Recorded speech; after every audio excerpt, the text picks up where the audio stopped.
Kujenga unajenga kitu gani? Nyumba zimejaa mjini. Kwanza kujenga ni woga wa maisha ndugu yangu. Nyumba kibao tu unajenga kitu gani sasa? Tatizo hilo. Anyway, kwa kuwa umefika pale umesema umemkosa, mimi nafikiri ili jambo acha nikaliingize kwa wadau. Si unajua pale emotion kazini kwangu. Ya toka ingia, toka ingia. Ukimpata basi sawa, lakini pia usipompata mimi nikafanikiwa inshallah. Sasa mimi dalali wa nini tena? Nishakutana na wewe ndugu yangu, umeshaniambia kuna watu hapo ambao ni wadau wanafanya hizo kazi watanitafutia. Mimi naamini utapata kuliko dalali, kitu kizuri kuliko dalali. Kwa sababu lakini pia nilikuwa nahitaji nyumba yenye muonekano mzuri kwa nje, alafu pia kwa ndani. Iwe na rangi nzuri, muonekano mzuri na iwe na choo ndani.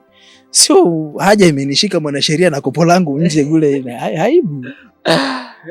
Mwanasheria usiwaze wala usijali kabisa. Mimi nafikiri kwa kuwa hilo swala mwenyewe nimetambua, talifanyia kazi. Unaona? Mimi nimetoka pale kuangalia tenda mara moja na wahi hapo kazini kwangu.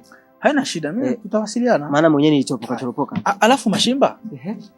Umeongelea tenda, kuna kitu umenikumbusha.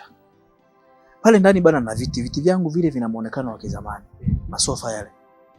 Na pia kuna siku nilipita pale ofisini kwako, niliona vitu vipya new model.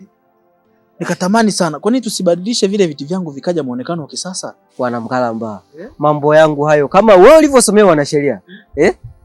Na mimi ni hivyo hivyo. Hii kazi nafikiri nimeisomea. Alafu mwenyewe nafikiri ulipita pale kazini. Ukamkuta yule blaza yangu yule machachali yule. Kwa hiyo mimi nafikiri tamchukua nitakuja naye mpaka nyumbani. Hivi unaishi sehemu gani? Mimi naishi hapa katikati tu, hii barabara kubwa ukifuata moja kwa moja kwa mbele pale. Kuna njia ya kwanza mkono wa kulia, ya pili, ya tatu. Nyumba ya kwanza, ya pili. Na hata mtu yoyote tu anayekaa maeneo yale ukimuuliza kwa mwanasheria ni wapi anakuleta mpaka nyumbani. Sasa kwa hiyo tutawasiliana. Tutawasiliana. Mimi nikishakuwa tayari nitakupigia simu. Sawa. Hamna shida. Haya.